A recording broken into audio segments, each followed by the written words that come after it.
Hey, what is good, you guys? I'm Jaideep and welcome back to the channel.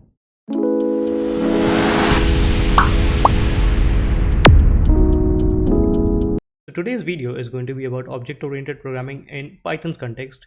So we'll look at the basics of classes, the init method, basics of inheritance, what static and class methods are. We'll also look at polymorphism and how it impacts static and class methods. We'll also look at encapsulation and how it is implemented using properties, which are nothing but getters and setters equivalent, almost similar to getters and setters which are available in Java if you're from that background. There's a small mistake in the spelling of getters, but I think that's okay. So without any delay, let's get started. It's a class. A class is a programmatical representation of a real world or something which exists in the physical world. So anything such as a person, a human being, a car, an animal, anything which exists in the physical world can be modeled back into a programming language in terms of a class, or not modeled back but represented in terms of a class. How do you create a class in Python? It's simple. You use the keyword class followed by the name of the class, and it doesn't need anything much to compile to run. At least you just give the class name followed by the colon, and just put in the keyword pass, and this should be your first definition of a class. The naming convention is also pretty simple. If the class name consists of more than one word, which is the case here, the first letter of each and every word should be capitalized. This is the most basic implementation of a class in Python. Okay, now that we've seen what a class is, let us look at what some essential components of a class are. Firstly, a class attributes, and they're defined immediately after the class keyword. Now, the base pay here is a class attribute, and it can be referenced using the employee to demo init class name. This is mentioned in capital just because of the naming convention that we want it to be a constant. This is just an example. You can have small case letters, and then by naming convention there'll not be constants. So yeah, the key thing here is class attributes are written immediately after the class keyword. Secondly, are instance attributes, and they are written within the tundr init method. Instance attributes are tagged to the individual instances of the classes. Create multiple objects of the employee to demo init class. Then each and every instance will have access to these attributes, and hence they're called as instance attributes. The next key component is the methods, and methods are nothing but functions which are written in the class. There's not much difference here. The only difference is they pass the keyword self, that is the instance of this class.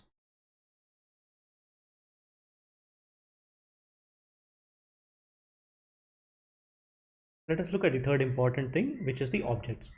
So what are objects? Objects are nothing but unique copies or unique instances of a class. Consider that consider the example of an organization. Organization will have an employee. So to model an employee, we create a class called as employee. This is what we have done here, employee to demo init. So what we've done is each and every employee will have two attributes, name and department. And also that whole class has a base pay. Let's assume that we need to give the same base pay to all employees. We are an equal pay organization, so we give the same base pay to everyone. So you can create multiple copies of these employees and these multiple copies are nothing but the objects. So each and every object is unique because each and every employee is unique. No two employees will ever be same. It has a state that once you create an object of the employee class, it will have a state, and then it will have a behavior. That each and every employee will have a behavior. Now this behavior can be unique. Someone can be a developer, someone can be an IT person, someone can be a finance guy, someone can be just from the facilities management. So this behavior is also unique, or it can be same across a lot of people as well if they are from the same department. So just to recap what an object is, it's just a copy which is created from an employee or from a blueprint. So let us create a first ever object of the employee demo init class.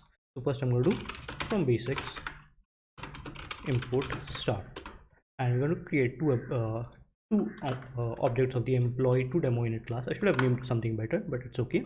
So the first employee is called Jaideep and he's from the IT department, and second employee is called as Vishal and he's from the HR department. Now each and every one of these employees will have access to these attributes or instance methods. That's why they're called as instance methods, because these can be called on the instances or the objects only. So if I do object1.name and if I do object2.name, it will give me unique names and unique departments if you call the department method. Similarly, we can just do object1 dot calculate employee bonus as well. It will give me a bonus, and similarly we can just do employee to calculate bonus. This will return the same thing because we are an equal pay organization. So that's it. So this is about objects. What are objects? There is nothing but instances or occurrences created from a blueprint which you have defined within the class. Just to keep in mind, the instance attributes are called on the instance or the objects which are created, whereas the class attributes are available or called based on the name of the class, because they're available at a class level as well. So that's just a distinction. Before proceeding, let us spend a minute talking about this render init method. Now, this render init method in Python is an initializer. It's not a constructor. If you're from Java world, you know that when we create an object of a particular class, the constructor is called. That is, the object is created and the constructor creates an object for us. But this doesn't happen in Python. In Python, the object is already created using this new static method. So and then the init method is called, which initializes or assigns the name and the department to the object. Now this new static method is available from the base class, which is the object. So in Python, every class inherits from this base class called as object. And if you just click on the object class and scroll down, you will see that there's this dunder new, which is a static method, and this is responsible for creation of class. So when you fire object2 is equal to employee2 demo init, firstly the new method is called, right, and this has a reference to the class, and then on the instance of this class you see the init method is called. That is why the init method also has a reference to self and not CLS. So that this self essentially means that this method has access to this the instance of the class, that is object2. That is why this render init method is an initializer and not a constructor. Now moving on to the next important concept, which is inheritance. So what is inheritance? In the simplest term, consider that let's go back to our now to explain inheritance, let's go back to the example that we are running an organization and our base class is an employee. But there will not be just a single employee. There will be different types of employees. There will be people who work in the IT department, people who work in finance, people who work in facilities, people who work for the transport department, so on and so forth. Now each of these people are human beings. Okay, they'll have some key attributes which are common, such as each and everyone will have a name, each and everyone will have an address, date of birth, some unique identifiers, so on and so forth. But then apart from these unique identifier, not unique, but apart from these common identifiers which are available to all the human beings, which are nothing but employees, there will be some unique attributes to each and every one of them. So for example, the IT department person should be say a software developer or a computer science or IT or electronic graduate. Similarly, people from the finance background should be at least CAs, or maybe from the accounting background, so on and so forth. Idea. Now the thing I want to explain here is that inheritance is basically that you build a base class which has certain key attributes which are common to all your class. In a case of employee, in case of an employee, consider that you have the employee name, employee address, and date of birth as common attributes. But going forward, each and every employee will have a skill set. Say an IT person, each IT person should have a certain skill set, driver should have a certain skill set. So to avoid writing all these code again and again, that certain attributes need to be repeated, we use something called as inheritance. So all the common attributes are put together in a base class, and each and every subclass or the child class inherits from the base class the common properties, that we don't have to write them again and again. That is just the basic of inheritance. The difference between Java and Python in terms of inheritance is that Python supports multiple inheritance. That is, each class can inherit from multiple base classes. Now firstly, we'll just look at what inheritance is using certain examples. So what we've done is class A is called class A, let's assume, is the base class, and class B and C inherit from the class A. So what I'm going to do is again start my Python REPL session, and from this time basics of inheritance import star, we're going to create an object of the class A using A is equal to, again, A. So class A initializer is called. Now let us create an object of the class B. Here you see that the initializer of class A is implicitly called. We did not have to give a call to this initializer. It was automatically called because class B inherits from the class A, so this method is automatically available. Also, class B did not have its own init method, so what Python did is, on its own, it went back to the init method of the base class and just initialize this object. Now let us look at what happens when we create an object of the class C, which also inherits from A, but it also has its own init method. So C is equal to now C, and now if you see, the initializer of class C was only called. In class B, what happened is the initializer of class A was called, but in C, the initializer of only class C was called. This is another difference between Java and Python, that the super or the base class initializers are not called implicitly. If there's an initializer defined within the child class, then the parent's initializer is not called. And to do that, you have to use a special keyword called as super. Let us create an object of the class D. D is equal to D, and if you see, class A initializer is called and class D initializer is called. So if you see, we have overridden the init method, but within the init method we have given a super.init call to the super.init, which does nothing but goes back to the initialization method of the init method of class A, and that's why we see class A and class D initializers both are called. Let us talk about multiple inheritance.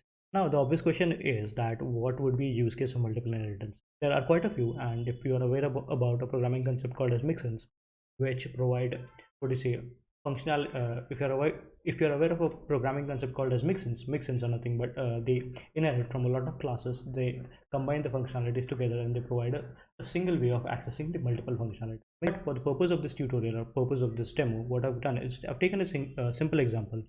We have two classes, mom and dad, and mom and dad both have a method called as talk. That is, both of them can talk. So mom can talk and dad can talk. Then there's a class called as child, and it inherits from mom and dad. So this talk method would be available. So this talk method, which is available in both mom and dad, is now available to child as well. Now there's a natural question that how would this child class know which talk method to call? And Python has a simple logic for that, and it is called as method resolution order. So method resolution order, or MRO, is pretty simple. The class which is written first, the method of that class would be given preference. The class which is written second would be given the second preference. So in this case, mom is written first. So now if we just do C is equal to child and C.talk, it'll call the talk method of mom, because that is how method resolution works. A good read or further reading of method resolution order is available in the Stack Overflow question. I'll paste a link to this in the description, so do check it out for more clarity on inheritance and how method resolution order works. To understand the base classes and the method resolution order, there are two attributes which you can use. First one is called as child, the dunder basis, and the second is called as dunder MRO. The dunder basis will give you the base class which a child class inherits from. We know that the child inherits from mom and dad, and also the order is preserved because we've given first mom here, dad second, mom and dad is preserved. Similarly, child.dunder MRO will give the method resolution order, that is which class or which order this child class will look for methods. So it will look for methods firstly in the mom class, because we have inherited mom first, and that's why firstly it will try to look in its own instance, secondly in the mom instance, thirdly in the dad, and if not, it will try in the object. And we know that all the classes in Python inherit from the object class, so that's why it will look it up there last. Okay, moving on with the journey. Now let us talk about static and class methods. But before talking about them, let us revisit class level attributes a little, which we looked at a little bit back. So class level attributes are nothing but they are defined within the scope of the class. So if you see, we have defined a class called as employee, and it has an attributes called as, so it has instance attribute called as name and department. That is, each and every employee will have a name and department. In addition to that, it will have an employee number, and each and every employee should have an employee number as well, because the names can be same, the departments can be same. We need a unique identifier, so we're going to use employee number. Now to derive this employee number, what we have done is we have given a standard, what do you say, a standard next employee number class attribute, which determines the employee number which will be assigned to the next person who joins the organization. Now if you see, PyCharm is already kind enough to tell us that this next employee number is unresolved. That is, it doesn't know what or where this attribute has come from. And this is because Python follows a scope called as LEGB, local, enclosed, global, and built-in. So first and foremost, it will check within this local scope, within the scope of this init method. Then it will check within the enclosed one. So there's nothing enclosing the init method. This is just a single method. So there's nothing available within enclosed. Next, it will check within the global scope. Now, next employee number is available within the global scope. But if you remember, this is a class attribute, and it can be referenced only using the the class name as well, class name only, not only, but it can be referenced using class name, and we've just not used that. So if I change this to employee dot and employee dot, PyCharm will now stop complaining because it has found this next employee number within the global scope. So this is the scoping. The last is the built-in. So if the next employee number would not be available here, Python would go in the built-ins module and check if the next employee number is from there. So that is about scoping. Now the important thing to note here is that we have called the class this class attribute on the class name as well. We can also call it on the self, that is the instance attribute as well. The problem with this is that this naming convention is confusing because we discussed a couple of minutes back, but that self means which we discussed a couple of minutes back that self means which is local to this particular instance or each individual object of the class, each and every individual object of the class. That is why it is best to not use this self keyword and instead call it on the employee class. The other problem with this is something which we're going to demonstrate. So we're just going to revert this code. So I'm going to put it on GitHub as it is. The next problem with referencing this next employee number using self is that if the assignment here is fine, it will assign from the class attribute. But when we try to increment this employee number next, let us see what happens.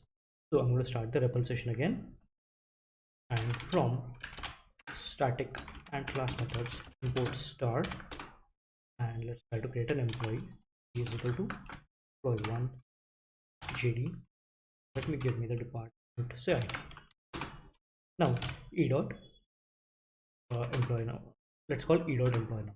So I got the first employee number, which is fine because this was assigned. Now let me look at e dot next employee number, and this has been incremented to this has been incremented to 2. So we have still called this next employee number on the instance, that is the instance e which we created of the employee. Now let us look at what has happened to the class level next employee number dot next. So if you see the class level attribute has not been incremented, because what this declaration essentially did is it created a new local attribute called as next employee number. So each and every employee object will have this next employee number, but the class's employee object, the class's attribute remain unchanged. So that is why there are two problems with using class attributes on the self keyword or the instance keyword. Firstly, it creates a confusion whether what scope this is from, and secondly, if you increment it, then a local attribute is incremented as opposed to the class level attribute. You don't want that, and that's why it is best to reference this on the not this but this, and it's always best to reference class level attributes using the class reference only. So just worth something keeping in mind. So let us talk about what static methods are. So static methods are useful for building utility methods. In a previous example, we saw that the calculation of the next employee number was simple. What we did is the current employee, when an employee was created, we assigned it the current employee number, and we incremented the current employee number by 1, which would be available to the next one. Now this is a purely mathematical calculation. This part is purely a mathematical calculation. It has nothing to do with the employee, neither does it have anything to do with the object of the employee which we create. So stuff like this can be converted to a static method. So that is what I've exactly done. This assignment of the current employee number, incrementing it by 1 and then returning the current employee number is converted into a static method. I've written a separate method, generate employee number, given it the @static method decorator, and then this method becomes static. It has no reference to the self because it does not need this object reference because the calculation is simple. Similar candidates for static methods could be functions to convert functions to perform conversions, such as temperatures from degrees to Fahrenheit, Fahrenheit to degrees, conversion of experience from years to months, months to years, conversions of currencies, and so on. Basically any mathematical operations or any utilities. Other examples could be just calculation of age based on date of birth, so on, stuff like that. You get the idea, right? Anything which is a mathematical calculation, which is basically utility, which doesn't have anything to do with the nature of the employee or the employee object, is a good candidate of a static method. The creation is pretty simple. You create a normal method and you decorate it with @static method. Pretty simple. Let us now spend a minute talking about class methods. Firstly, why are class methods used? They're pretty simple. They provide alternate initializers. Now if you see this dunder init method which we have to create an object of the employee class takes an employee number, employee name, and employee project. That is, you have to supply all these 3 arguments to create it. So if I just do from static and class method, not sorry, static and class method import star, and if I just do e is equal to employee, and I have to provide the name, which is JD, I think employee number, so 1 comma JD, and the project, so let's say build SpaceX, and e dot name will give me the employee name. Consider a different department that they do not want to assign the employee project to each and every one of them, that they want the default employee project. So what they can just they cannot use this init method. So what would happen in that case? Do we write a new class for them? No. The solution is we use class methods. So class methods are if you're from the design, if you're aware about design patterns, class methods are useful for providing factory methods. That is, they can create classes with different implementations which are available than the defaults. So what we have is the employee project needs to be supplied, but we can default this by providing an alternate initializer. So that is where the class methods come in. What I'm just going to do is e is equal to, not e, but let's do e1 is equal to employee dot, instead of giving the parameters directly, now I'm going to create an employee with a default project. So employee with a default project, and here I just have to present the name. So if I just do e1 dot employee project build rockets, the default project would always be available. So this is what class methods are useful for. They provide alternate initializers or ways to create objects of a class, but using alternate parameters or alternate arguments, or default arguments to the ones which are always available. So the difference between static and class methods are pretty clear. The static method is created using the @static method decorator, as we have seen here, and the class methods are creating using @class method. The class method take in the CLSS parameter, the class methods take in CLSS parameter, but the static methods do not require anything of such sort. Static methods are useful for building utility functions. If particular method or particular piece of code does not have any relation to this class object or the class itself, you can put it in a static method. But if you want to provide alternate ways of creating objects of this class, you can use class methods. Class methods also help us implement a design pattern called as the factory method. That is, all the attributes which are available as part of the class, if you want to default them or if you want to assign alternate values, you can use the add class method. So those are a few differences between static and class method. Let us move on to polymorphism. By definition, what is polymorphism is that a method or a particular object can behave differently based on how it is called. To demonstrate polymorphism, actually we can go back to this example called as basics of inheritance. So here what we have done is let me just minimize this. Mom has a talk method, dad has a talk method, but child doesn't have anything. Now let us try to implement this talk method. What I'm going to do is do this. Okay, so child can talk. Here we see that the mom has talk method, dad has talk method, and the child again has a talk method of its own. So the talk method, based on which object it is called, will behave differently. So we'll create first m is equal to mom, and oh, did I misspell it? M is equal to mom and m dot talk. What did I give it? M is equal to mom. Okay, I think we need to import this from basics of inheritance. Import star and m is equal to mom. Again, I keep misspelling this for some reason. And m dot talk, mom can talk. Similarly, d is equal to dad, and not dad but dad. D dot talk, and dad can talk. Now c is equal to child, and now c dot talk, and if you see, child can talk. So this talk method, based on which object it's called from, which object it's called on, behaves differently. So this is nothing but polymorphism. Okay, let us now look at polymorphism and inheritance of static methods.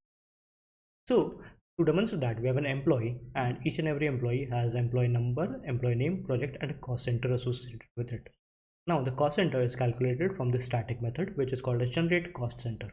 It takes in the employee number, employee project, and a unique identifier. I don't think you need to know what a cost center is, but it is just who pays for that employee. Similarly, there's an HR employee which inherits from this employee class, and it overrides the static method of the base class. And here the implementation is, it takes the employee number, employee project, but the unique identifier is HRI India, because for HRs, the HR department should pay for all the employees of the HR department, not responsibility for the unique employee department or the IT department and stuff like that. Now what I'm going to do is I'm going to restart the REPL session and see what happens. It is worth noting that this generate cost center object has been called here on the class employee class, and as some of you might already guess what might happen when we call the generate cost center object. So E is equal to let's first from polymorphisms of static methods import star. I know I could have done a better job naming these files, but E is equal to employee, and let me give an employee number 1, or actually I just have this, and so I've created an employee E and I'm going to see the name of the employee. So the name is Jaydeep and I'm going to see the cost center. So just remember that I'm of Jaydeep is an employee of the employee type, or it's an object of the employee class. So my cost center should ID be employee number, which is 1, the employee project, which is build rockets -E India. Next, let us create an employee of the HR employee type. Now the HR employee type, and now on the HR employee type, let's call the cost center. Let's see the cost center. And if you see, the cost center is generated as employee number, employee project, and the unique code. But if you see, Sheetal is an employee of the HR employee type. So ideally, her cost center should say 2 plan holidays and HRI India, but it says EE India. So what went wrong here actually? So the thing that went wrong here is the call to the generate cost center. The generate cost center has been called on the class employee. That is, it is tagged to this class. As it is not tagged to the object, but instead to the base class. So we're going to quickly change that and see if it works properly. So instead of self.costCenter, employee.costCenter, I'm going to delegate this call to self. That is, the cost center needs to be called on each and every method. Ensure the generate cost center behavior is polymorphic. That is, the generate cost center is only called on the object, which the generate cost center is called as on the object of the class which it is called on, and not on the base class. So let me do the imports again, and let us create the 2 employees ready-made, and employee of the HR type. Now E.cost center should be 1 build rockets E India, which is correct for me, and similarly H.cost center should be 2 plan holidays HR India. This is how polymorphic behavior is achieved. That is, we have to dispatch the calls properly, tag certain methods to classes as opposed to instances or objects. Then we might not get the behavior which we desire. So that's just a point worth keeping. Now let us look at polymorphism of class methods and some some concept called the class invariants. Now the general rule of inheritance of class methods is that the base classes should not have knowledge of attributes of the sub or inheriting classes. For example, this DBA class inherits from the employee class, but it has an additional parameter called as technical skill. So this technical skill should only be available, should be used within this DBA class, but it should not break the implementation of the employee, or not break, but the employee class should not have any knowledge of this. And how we can ensure that the employee class does not get affected by this additional parameter is that we can pass this technical skill as a keyword only arguments to the init method and to the class method as well. The class method is nothing but an alternate initializer. Now one peculiar thing you might notice here is that we have done some validation on the technical skill, which is the attribute of the DBA employee. So what I'm going to do is I'm just going to create this technical skill. I'm going to create a DBA type employee, and let us see what happens. So from polymorphism of class methods import star, and we're going to create a DBA employee. So we have given the technical skill as MS SQL, and if you see, the technical skill is part of this technical skill attribute list, and so the employee object was created. Now what I can just do is I'm going to try and create a DBA with a different skill set, which is not a part of this. So if you see, they cannot create a DBA employee with skill set MS SQL 1. This value error was raised. This is nice. This works as expected. Now let me try to create an employee with a proper skill set again. And now what I'm going to do is d dot technical skill is equal to MS SQL 1, or I'm just going to change it. So what happened here is this assignment bypassed our validation.